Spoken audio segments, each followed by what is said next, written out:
إذا بعد هذا كله لماذا أسلك طريق الوهابية؟ سيقول بعض الناس مثلا أنا أسلك طريق الوهابية لأن هؤلاء علماء في الحديث، لأنهم من أهل الحديث. الواقع يقول، الحقيقة العلمية التاريخية تقول إن الكرامية والخوارج لا علاقة لهم بعلم الحديث، وأن أهل الحديث هذا اللقب تاريخيا لم يكن يطلق إلا على أتباع الإمام الشافعي. يعني نحن، أنتم أهل أندونيسيا، أنتم أهل الحديث، أهل أندونيسيا، ماليزيا، اليمن، قبل أن يظهر هؤلاء تاريخيا هم أهل الحديث وليسوا هم الوهابية.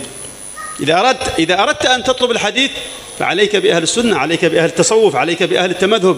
أما هؤلاء فهم مجرد أدعياء لا يوجد عندهم هذا العلم، علم الحديث. وأنا أكلمكم هنا من مصدر خبرة، من معاشرة ومن ممارسة ومن مباشرة لهذا العلم. أنا كنت هنالك في بعض مراكزهم أدرس الحديث، ولكني وجدت أنهم لا يعرفون شيئا يذكر عن علم الحديث.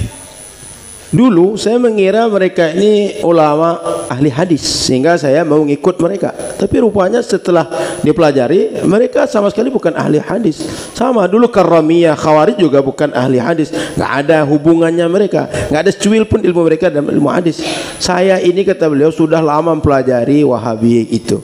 Bahkan saya ini pengajar di beberapa tempat yang mengajarkan tentang bagaimana ilmu hadis dalam versi Wahabi. Sehingga hubungan saya banyak dengan mereka, dengan tokoh mereka, dengan kitab mereka, dengan metode mereka. Saya ngajarkan. Enggak didapati mereka itu ahli hadis. Mereka itu cuma orang yang ngaku-ngaku ahli hadis, bukan ahli hadis mereka. Yang justru ahli hadis itu sejak dahulu istilah itu diberikan kepada Imam Syafi'i dan pengikut Imam Syafi'i. Sehingga kalian yang pengikut Imam Syafi'i ini ahlu hadis sebenarnya. Mereka ahlul hadas.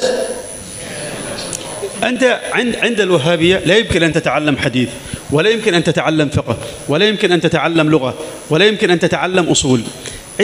ولا يمكن أن تتعلم أخلاق، لأن الأخلاق هي التصوف، وهم يقولون أن التصوف إيش؟ كفر وشرك.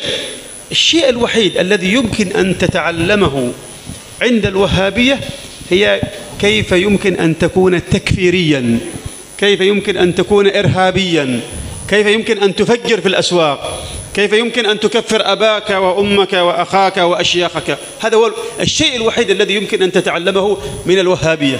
وهذا نقوله إنصافا، لا نقوله تعصبا، هذه حقيقة نقولها إنصافا.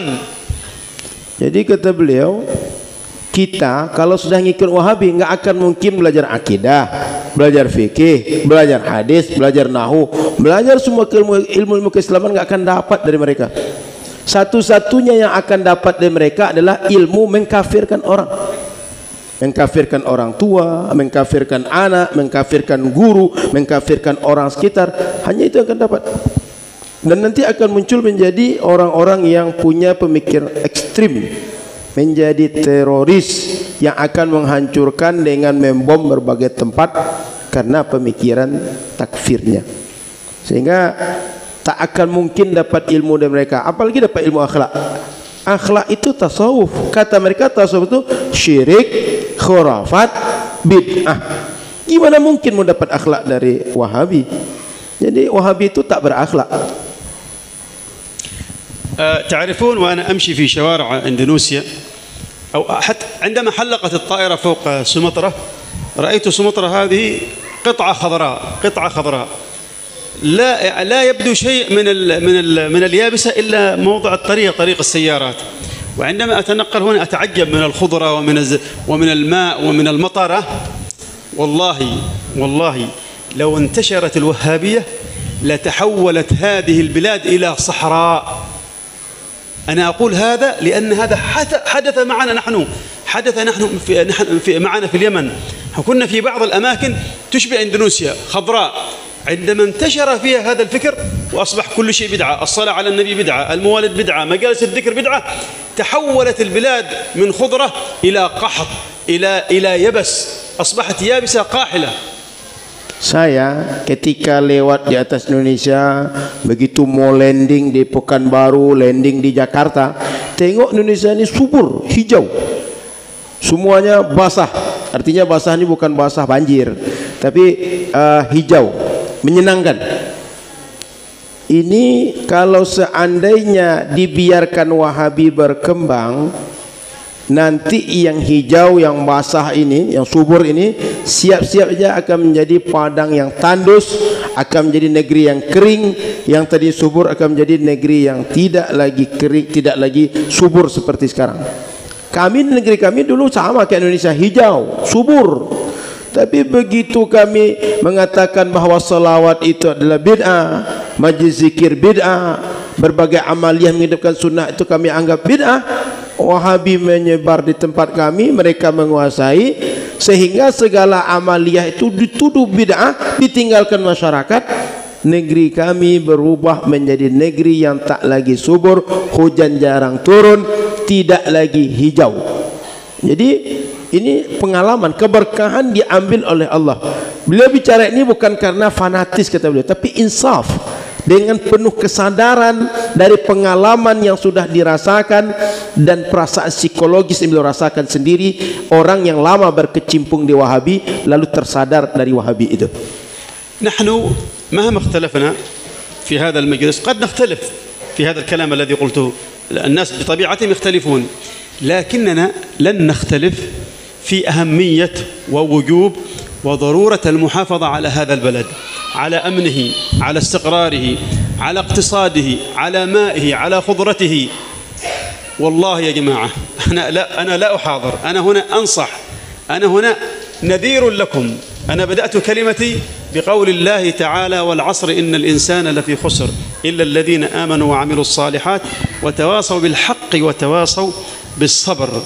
أنا نذير لكم. إذا تم غض الطرف عن هؤلاء سيتحول حال البلاد، سيتحول حال أندونيسيا، وسوف تبكون على هذه الأيام وتبكون على ما أنتم عليه من النعيم كما أصبحنا نحن اليوم نبكي عندما ظهرت الوهابية في بلادنا. Saya, kata beliau, sangat yakin kita di majlis ini mungkin saja akan beda pemahaman, akan beda apa yang kita tangkap dari yang disampaikan. Tapi saya yakin kita sebenarnya sepakat menjaga keamanan negeri, kesuburan negeri, keutuhan negeri. Kata beliau pasti kita sepakat untuk itu. Maka oleh karena itu kita mesti sama-sama menjaga negeri kita sendiri. Sehingga kalau kita ini pengen negeri kita tetap subur, airnya tetap mengalir, tetap turun hujan, cukup, dan kita semuanya dalam keadaan cukup dengan karunia Allah. Tapi kalau seandainya pemikiran Wahabi ini dibiarkan, khawatir, saya mengingatkan dari sekarang akan terjadi seperti pengalaman yang sudah kami lalui. Sehingga hari-hari yang seperti sekarang ini, yang nikmat ini, yang hijau ini, yang senang ini, yang subur ini, yang kita sejuk merasakan di negeri ini, hanya akan menjadi tangisan yang dia hanya penuh penyesalan. Seperti kami, dulu negeri kami subur, hijau, senang kami di situ, nikmat rasanya dengan keadaan yang sejuk negeri kami. Sekarang sudah berubah. Kenapa? Sejak tersebarnya Wahabi. Jangan sampai terjadi negeri kita. Saya dari awal mengingatkan, saya bukan berlebih-lebihan, tapi saya sekedar mengingatkan. Makanya saya buka muhadarah tadi, ceramah tadi dengan wal asri, bahwa kita ini saling menasihati. Saya dalam posisi menasihati, bukan dalam posisi berlebih-lebihan untuk menakut-nakuti. Tapi jangan sampai terjadi pengalaman yang sudah berlaku dengan negeri kami, kata beliau. ونحن إذا نتكلم عن هذه البدعة الخطيرة نريد أن نوصي إخواننا في أندونيسيا إلى أن يعرفوا معلومة مهمة جدا جدا، وهو إلى أن كل جانب من جوانب الحياة له رجال أمن. يعني هنا نحن اليوم في هذا البلد مثلا هنالك جيش يحمي هذه البلاد من عدو خارجي، صح ولا لا؟ صح. وهنالك رجال أمن، هنالك ما يسمى بالأمن القومي، صح؟ وهنالك ما يسمى بالأمن الغذائي الذي يحمي الاقتصاد ويعمل على توفير الغذاء لأهل هذه البلد. أيضا هنا في هذه البلاد وفي غيرها من بلاد المسلمين يوجد من يمكن أن يسموا برجال الأمن الديني. رجال الأمن الديني هم العلماء، هم شيوخنا وعلماءنا في هذه البلدة، طلاب العلم. أوصيكم ونفسي أن نعين هؤلاء وأن ندرك مدى فضل الله سبحانه وتعالى علينا أن أوجد فينا رجال الأمن هؤلاء الذين يعملون على حماية عقائدنا وحماية إيماننا وحماية أخلاقنا، ويعملون على حماية أبنائكم. هؤلاء اليوم الشيوخنا الكيائي وغيره من العلماء وطلاب العلم، هؤلاء هم في الحقيقة يقدمون لنا معروفا، لأنهم يحمون أبناءنا، يحمون فلذات أكبادنا من هذه الأفكار المتطرفة. ولولا وجود هؤلاء لأصبح أبناؤنا صيدا ثمينا وسهلا لهذه الأفكار التخريبية المتطرفة. Jadi setiap bidang itu ada yang tokoh-tokoh atau orang-orang yang menjadi penjaganya. Ya, samalah negeri kita ada yang menjaga keamanan seperti tentara. Di bidang ekonomi ada juga orang-orang yang menjaga stabilitas ekonomi. Segala bidang itu ada selalu orang yang menjaga di situ. Dalam bidang agama juga ada para tokoh, para alim yang menjaga keagamaan masyarakat. Sehingga para ulama, para penuntut ilmu di negeri ini, mereka adalah penjaga agama di negeri ini. Oleh karena itu, para penjaga agama ini mesti sama kita support. Karena mereka menjaga agama kita, menjaga negeri kita, menjaga anak-anak kita, sehingga tak terpengaruh dengan pemikiran Wahabi, tidak terpengaruh dengan pemikiran yang dia merusak, sehingga anak-anak kita menjadi orang-orang teroris, menjadi orang ekstremis yang nanti akan menjadi perusak di negeri ini. Oleh karena itu, negeri ini mesti dikuatkan oleh para ulama, mesti dikuatkan oleh para penuntut ilmu. Kita semua saling menyokong upaya mereka, karena mereka menyampaikan kepada kita ilmu yang akan manfaat untuk menjaga kita. Kalau tak ada mereka, mungkin kita semua sudah jadi korban dari tipuan muslihat yang disampaikan oleh para Wahabi.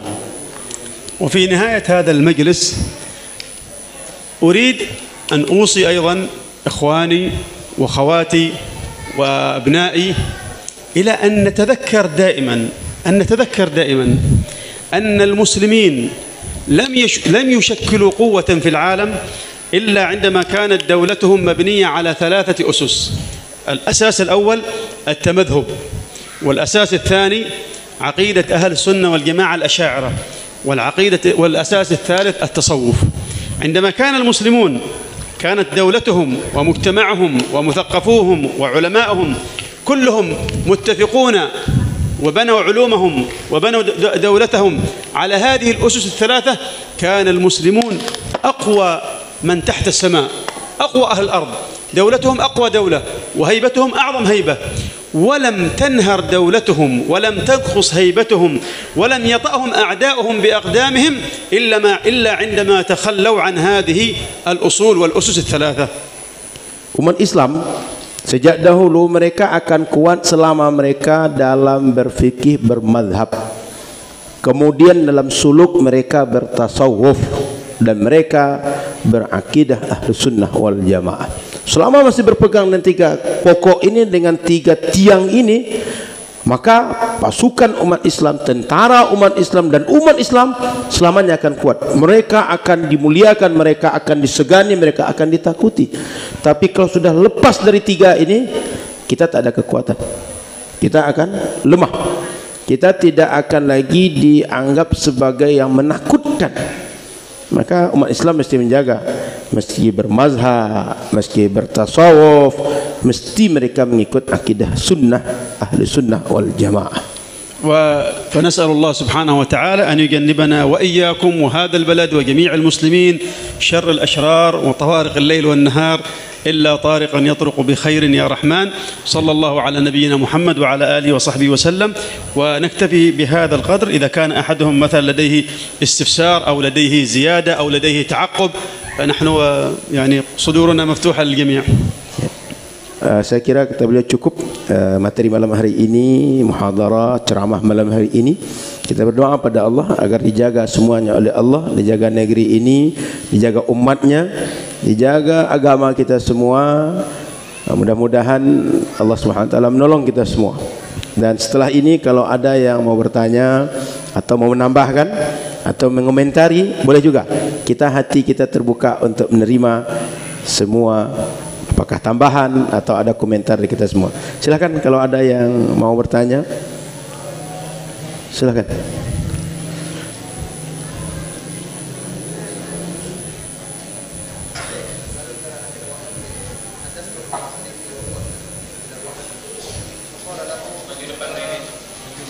اعطيه في مايك. Ada mic. لا لو في مايك احسن علشان لانه يمكن بعضهم. ايوه اعطيه المايك احسن.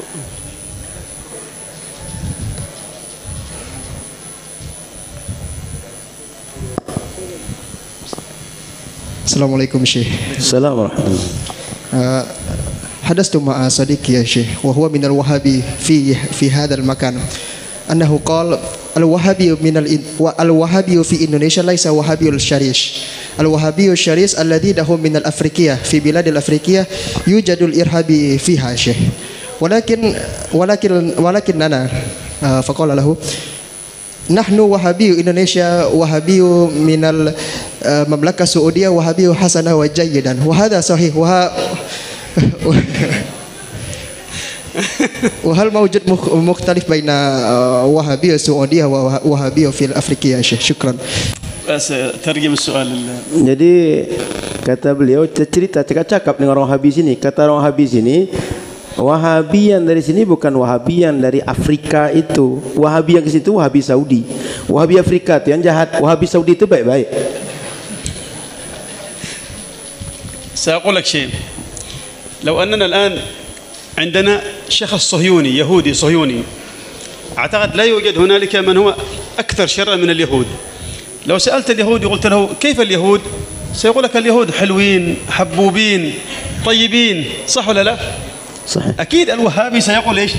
سيقول نحن لسنا كذلك، نحن يعني طيبين ونحن معتدلون. Jadi anggaplah di sini nih ada satu orang orang Yahudi ini Zionis. Orang Zionis, dia pasti akan bilang tentang dia orang Zionis itu orang baik, orang suka damai, cinta, sayang. Wahabi ya lebih kurang gitu juga. Dia akan bilang kami ini baik, kami ini macam es krim, manis, lembut, penyayang. Ya Wahabi lah. Lagi jual brand. Lagi melariskan dagangan, itu biasa gitu. الوهابية في العالم كله هي عبارة عن فروع، يعني الأصل هو السعودية. ما دون ذلك في دول العالم الوهابي مجرد فرع. يعني الأصل الوهابية المركزة، الوهابية الممتلئة توهبا هي الوهابية في تلك البلاد. فهنالك التطرف، يعني من تلك البلاد، من الجامعة الإسلامية، من جامعة أم القرى يتم تصدير التطرف. إذن كيف يمكن أن تكون الوهابية في السعودية معتدلة والوهابية التي هي فرع متطرفة؟ هذا كلام ليس عقلي، حتى ليس مقبولا عقلا. Jadi Wahabi yang di berbagai negeri ini cabang-cabang aja semua. Pusatnya Saudi, induknya Saudi.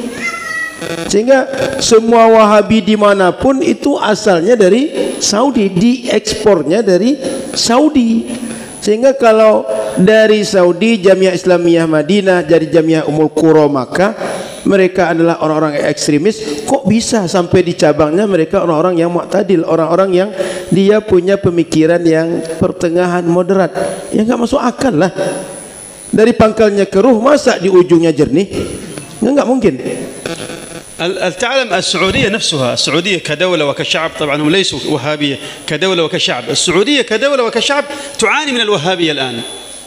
هي دعمت الوهابية وشجعتها في بداية الأمر لأسباب سياسية، لكنها الآن تعاني من الفكر الوهابي، ولهذا أدخلوا كثير من شيوخ الوهابية إلى السجون، وإلى الآن لا زالوا يقبعون في السجون. بسبب وجود هؤلاء الوهابية المتطرفين في هذه البلاد اليوم يتم تشجيع العلمانية وتشجيع الليبرالية، بل وتشجيع حتى دخول بعض الأفكار والأخلاق التي تنافي تماما الإسلام. Jadi Saudi sebenarnya secara masyarakat dan negara itu bukan Wahabi. Ini cuma faktor politik di awal dulu saja, kong kalingkong aja. Supaya negara Saudi tegak butuh bantuan Wahabi, itu aja di awalnya. Cuma setelah berjalan waktu, justru Saudi sekarang menderita dengan adanya Wahabi itu. Kesulitan, kerumitan dengan adanya Wahabi ini. Sehingga dengan adanya Wahabi banyak pemikiran-pemikiran ekstrim yang muncul. Itu memancing timbulnya orang-orang liberal, yang kemudian timbullah berbagai hal yang seperti hari ini kita lihat di luar nalar kita, di luar prediksi kita tentang Saudi. Sehingga berbagai hal budaya, berbagai pemikiran bebas betul sekarang. Kenapa? Dia sebagai upaya kontra terhadap pemikiran Wahabi yang sangat keras. Muncullah liberal yang sangat longgar. Jadi akibat terlalu keras muncul lawannya. Jadi sekarang para syekh Wahabi itu banyak dipenjarakan oleh kerajaan Saudi Arabia karena mereka lah sebab masalah di negeri itu. هنالك يعني بعد فترة من الزمان أدرك الوهابيون أنهم نموذج قبيح، أن أفكارهم قبيحة، وأن الناس بدأت تنفر منهم وبدأت ترفضهم، فأصبح كثير منهم اليوم يتظاهر بأنه معتدل. يعني يمكن يلقى شخص صوفي ويبتسم له ويضحك له وربما يعزمه عنده في البيت، وربما هو يحضر وليمة، لكنه فقط يتظاهر بالاعتدال. فإذا حاققته ووضعته على المحك وصالحته بعقيدته ستجد أن عقيدته يعني هي عقيدة أهل التكفير، لا فرق بينه وبين الوهابي الذي الوهابي عبوس الوجه. في النهاية كلهم في الحقيقة متساوون، لا فرق بينهم. اللهم في وهابي ربما يبتسم، وهابي وجهه عبوس فقط، هذا هو الفرق. Jadi kalau kita tengok Wahabi itu kan merasa semacam playing victim. Mereka karena banyak dikomentari orang, banyak didebat orang, banyak dihujat orang, maka ketika hadir di masyarakat itu nggak pede lagi dengan Wahabi mereka, sehingga muncul masyarakat menyatakan kami ini orang moderat, kami ini orang bersahabat, kami ini kalau hadir di acara pesta macam orang kebanyakan moderat, bisa bersama membaur dengan kalian. Tapi sebenarnya Wahabi itu nampak wajahnya senyum tapi mukanya masam juga. Jadi Wahabi itu cuma berusaha menampak-nampakkan diri macam orang sudah baik, tak seperti Wahabi yang dulu. Tapi hakikatnya dalam hatinya begitu juga, nggak berubah. Casingnya nampak berubah, isinya itu juga. Tapi casing berubah ini masih nampak juga bahwa Wahabi ya begitu juga rusaknya. Dia mengkafirkan orang pemikiran dia, sehingga pokoknya yang tak sama dengan mereka kafir. Jadi Wahabi itu kalau ada yang bilang bahwa dia sudah mulai moderat, sudah mulai sekarang terbuka, itu hanya lipstick saja. Sebenarnya ya begitu juga, rusak juga.